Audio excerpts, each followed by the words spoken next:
Hello and welcome to our Advanced Care Planning in Conversation webinar. My name's Catherine Joyce and I'll be your presenter today. I'm the National Manager for Advanced Care Planning Australia, an Australian government initiative and the national voice for advanced care planning. In today's In Conversation, I speak with Judith Leeson and get a personal perspective on the value of advanced care planning. Judith is very well placed to be part of our conversation. She has been a career counsellor, a coach and consultant, and continues to be a passionate advocate for older Australians. Before I introduce Judith, let's take a moment to acknowledge country and do some housekeeping. In the spirit of reconciliation, Advanced Care Planning Australia acknowledges the traditional custodians of country throughout Australia and their connections to land, sea and community. We pay our respect to elders past and present and extend that respect to Aboriginal and Torres Strait Islander people joining us today. We also pay our respect to anyone going through sorry business. I'm joining you today from the lands of the Turrbal and Yagara people in Meanjin, Brisbane. We have hundreds of people joining us today from all around Australia. Welcome everyone. And just a few housekeeping points. This is a 30-minute webinar, including 10 minutes of live questions and answers at the end. Please click Ask a Question to send through a question or comment by filling out the form and clicking Send. We'll try to answer as many questions as we can at the end of today's In Conversation webinar. I encourage you to provide your name and email address along with your question or comment. That way, if we don't get to it during the webinar, we can try to address it in the follow-up communications. If you experience any technical difficulties during the webcast, please try refreshing your browser in the first instance. If you're still having issues, click Info to find the link to access live chat support. Okay, let's get started. Good morning, Judith. Thank you so much for being in conversation with me today. Good morning, Catherine. It's an absolute pleasure. Now, Judith, I know that advanced care planning is something that you've done a lot of thinking about, but the first question I wanted to ask you today is, how would you explain advanced care planning to a friend? Well, I'd start off by asking a question. Who would speak for you if you could not speak for yourself? And that would be at a time of crisis, either accident or illness. I think it's especially important at the end of life when you would want to have a good death and be comforted and loved by those who know you best. But do they really know your past history, your deeply held values, or your personal preferences? How could you ease the pain of them losing you, rather than having lingering disappointment or even mistrust amongst those who remain after your death? My first thought would be for the people who remain, rather than my God. So that I put that as my priority. I think you can help reduce the pain of loss if you're explicit about your care in the event that you can't speak for yourself. I think after a lifetime of making decisions, to have someone else make critical decisions at the end of life, if they were not aware of your wishes, could be very distressing, not just for the person involved, but for other people as well. So I think it's incredibly important to involve the people who will be helping you move through that last stage of your journey to know what you would like to happen if you can't speak for yourself. I think the advanced care legacy is your legacy of love to your family, because you are relieving them of any feelings that they don't know what to do. I'm telling them what to do. No, I'm sure they will do the best they can.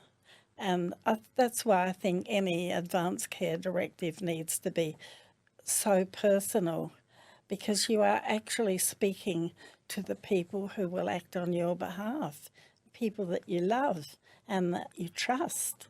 So it's very important that they are, even if they're not perhaps involved in the early stages, that once you jot down a few thoughts about what you might like to say, and then you can run it past them and say, what do you think?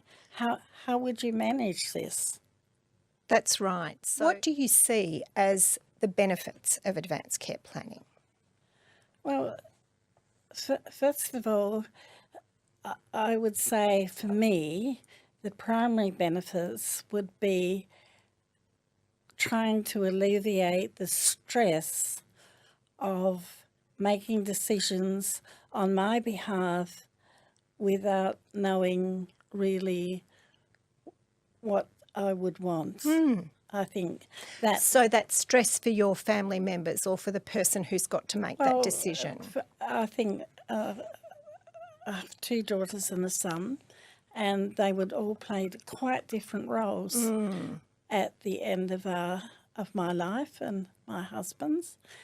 They would have very different responses and they have very different skills. So in that respect, I'm really lucky. Yes, you've got a good mix. Got a good mix there and lovely adults.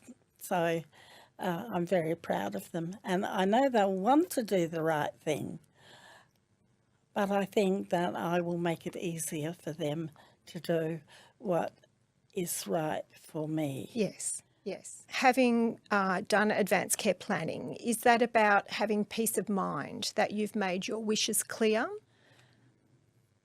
I think people in my family have always been aware of my wishes, but they haven't always wanted to carry them out. I'm sure that's not uncommon. No. But this is so important to me, that I know that the wishes that I have, and some of them are, I would love to have music in my room, even if I wasn't conscious, but it would need to be a good selection of classical music, preferably Mozart, but I would include Beethoven if it wasn't too noisy. And some opera. I do not want heavy metal or rap, and I don't think the musical tastes of my adult children are at all similar to mine. So I have left a playlist, things that I would like to be able to hear. The other thing is, I would love my granddaughters, if they're comfortable, to read me some poetry. I love poetry, and I've been brought up with,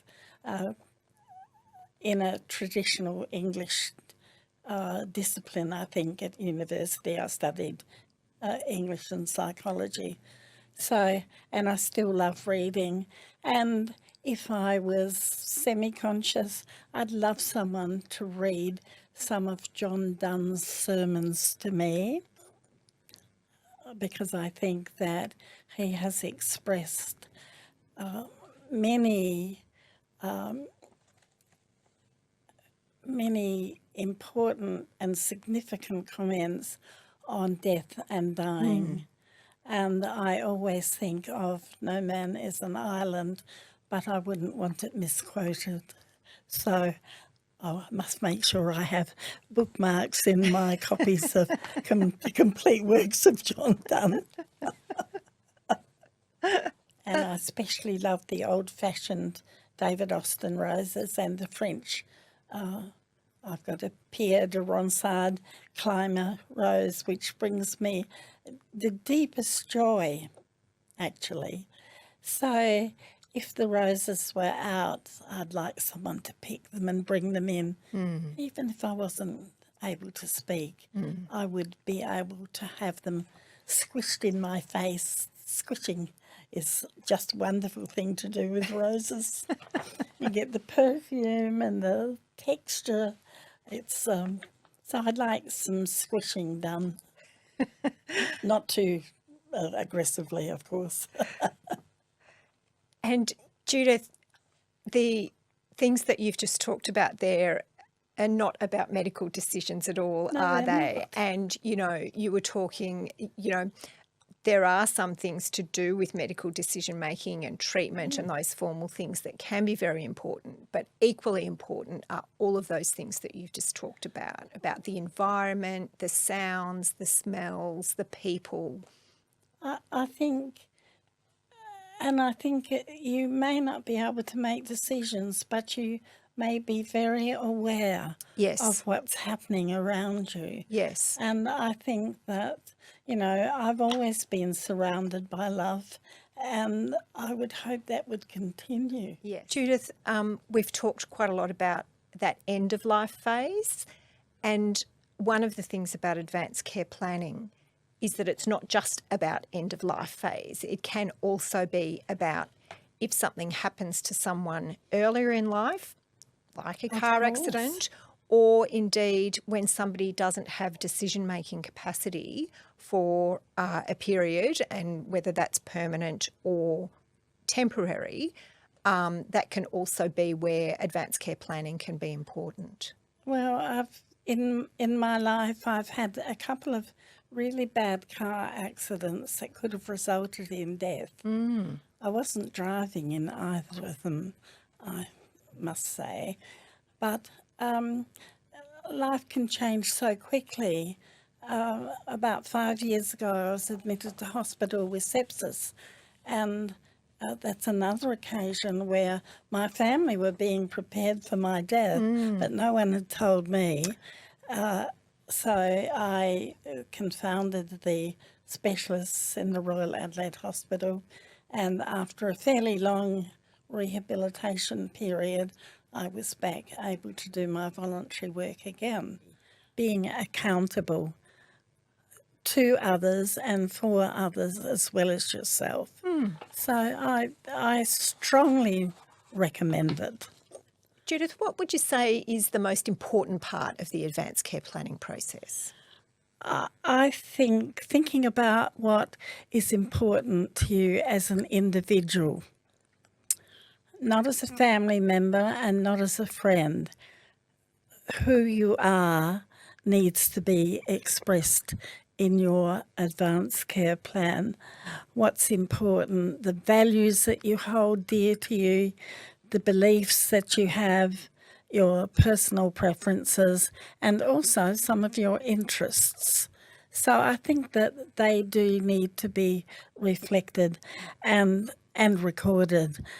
And I think one of the good things about writing them down is you think much more deeply about them, and once they're on paper, you have a chance then to reflect and to change them. So I think that it's part of the reflective process of self-awareness, actually. I think that's how I would see it. I think that the medical preferences are something that need to go in, your medical preferences for treatment or non-treatment. And I think that it's very helpful if you speak to your local GP or a clinical nurse or an informed care worker about that. The process of dying is well documented but not well known. I think medical people understand the process, but people outside the medical world don't. And I think it's very important to, before you kind of sign off on your first draft, that you actually look at online resources. There are some truly wonderful resources that are provided by the advanced care planning Australia. There are resources about palliative care, death and dying on a number of websites where they don't only look at stories about people who've planned well, but they actually encourage you to think yourself how to do it. So I think there are lots of resources. When you first do it, you're a real beginner. You get better as you go, I think. I think our most recent advanced care plan really reflects what we would like to happen. And I think the other thing is just a really simple thing. Don't put it somewhere safe that nobody knows about where it is. Needs to be accessible in an emergency and easily accessible. So makes life easier for those people you've chosen to help. That's right. So if you've gone to all this trouble to prepare this document, you want it to be there so it can be used if and when the time comes. So you want people to be able to find it if that circumstance arises. Yes. In fact, I don't expect them to find it and update it. No. I expect them to be able to find it and act on it. Yes. Judith, thank you so much for spending some time talking with me today. It's been lovely. I've actually forgotten there were microphones nearby and a camera over yonder. It's just been like a conversation, hasn't it? It has indeed. It's just from the heart. So I hope that many people in this week of advanced care planning celebrate their lives by planning for the end of life. Thank you. And now it's time to hear from you. I'd like to open up this webinar for the live questions. Please click on Ask a Question by moving your mouse over the screen and clicking the 3 dots in the bottom right of the player below me. I encourage you to provide your name and email address along with your question or comment. That way, if we don't get to it during the webinar, we can follow up afterwards. If you experience any technical difficulties, please try refreshing your browser in the first instance. If you're still having issues, click Info to find the link to access live chat support.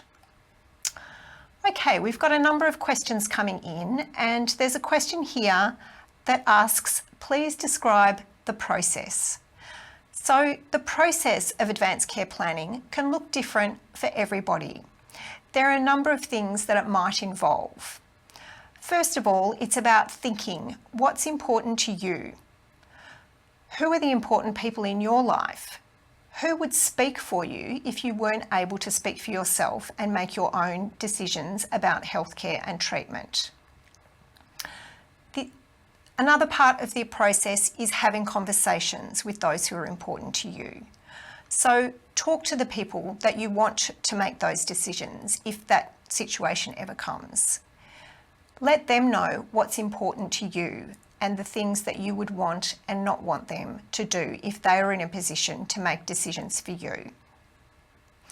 Another part of the process can be making formal documents to formally appoint somebody to be your decision maker and to write down your preferences and wishes and your choices about future medical and healthcare treatment.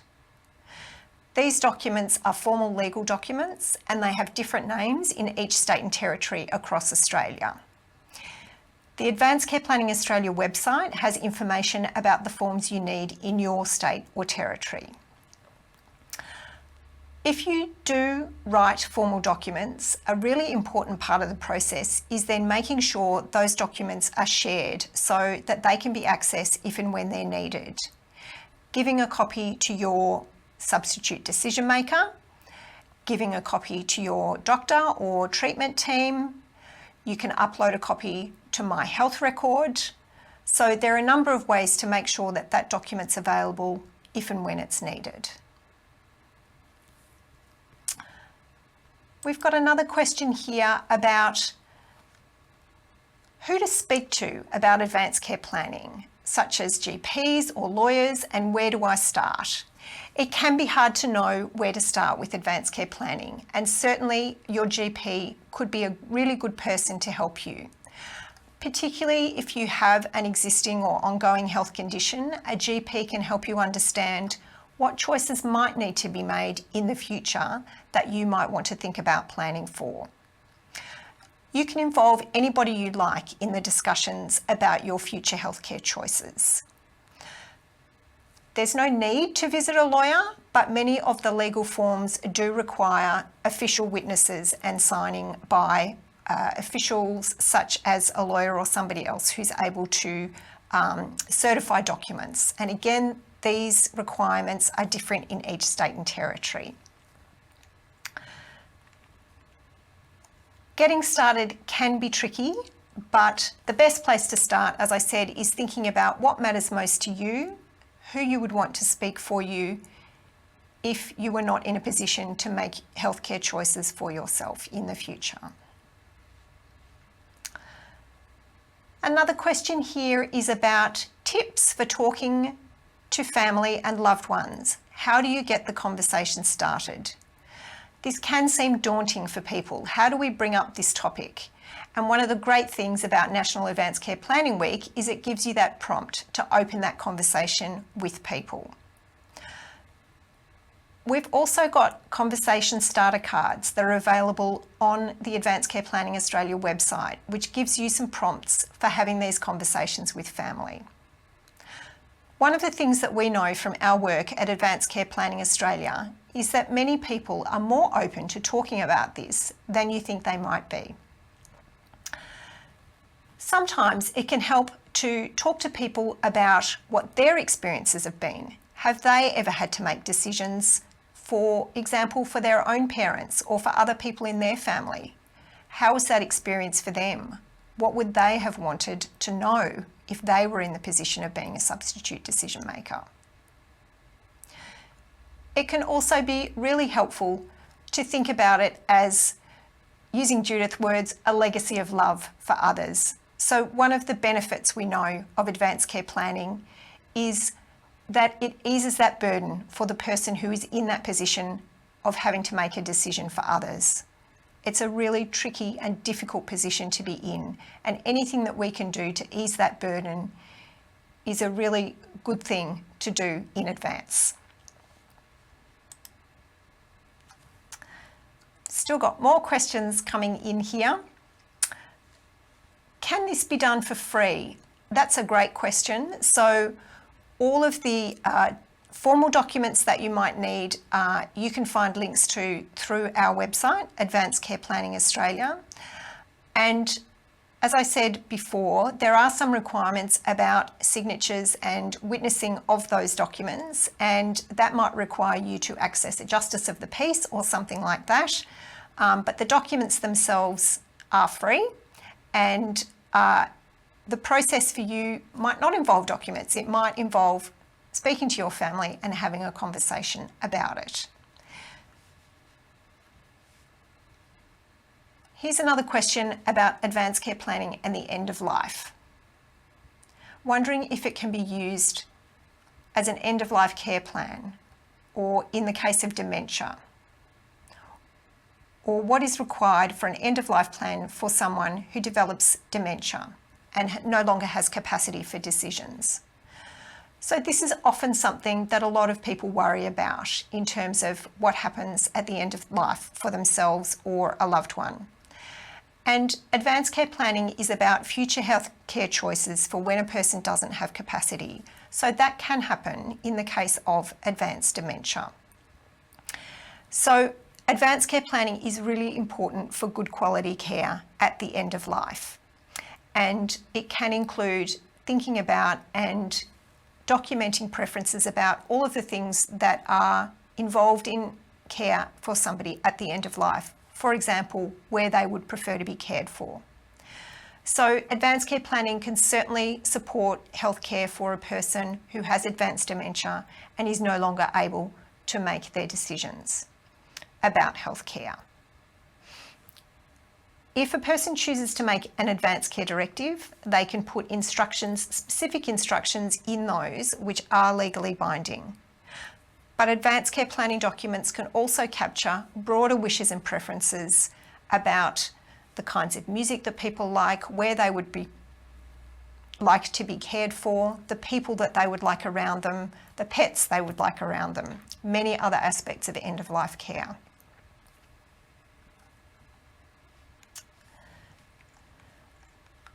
Another question is, what's the difference between advanced care planning and a will or an enduring power of attorney? So all of these things can be part of future planning for people. A will is related to future planning around finances and assets, where advanced care planning is about future healthcare choices. So advanced care planning is focused on health decisions and healthcare choices. The term enduring power of attorney can be a confusing one. In some states and territories, this is a person who can make decisions for another person. It can be about healthcare decisions. In some states and territories, an enduring power of attorney is for financial decisions. In some, it can be for both. So it's really important to understand what's the terms that are used in your state and territory, and understand who you want to appoint for your healthcare choices. Still got lots of great questions coming in.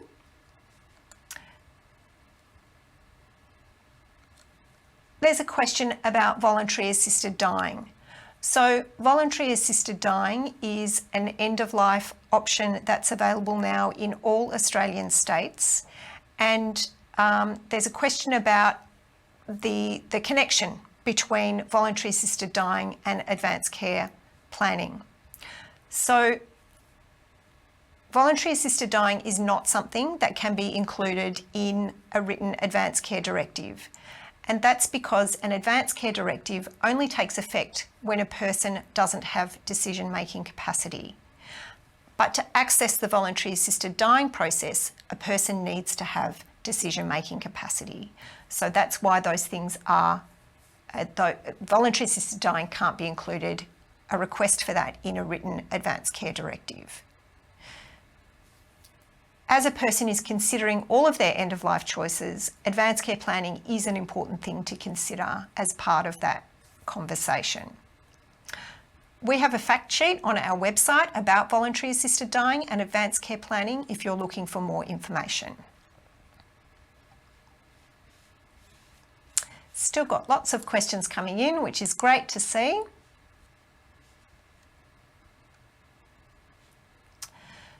There's a question here, can I fill in an advanced care directive without a substitute decision maker? Yes, you certainly can. So, and those two processes are separate processes. So an advanced care directive sets out your wishes, your preferences and your choices for future health care, and that can be done completely separately to the appointment of a substitute decision maker.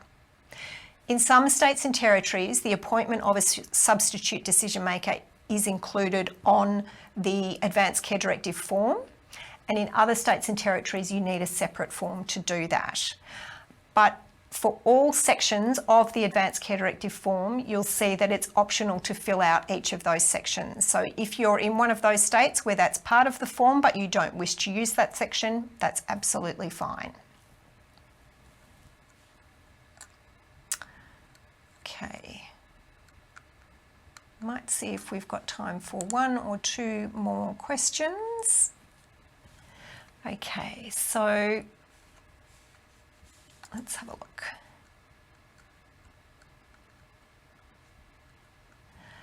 I think we've got one more question here that we will go to, and that's just about where can I find more information.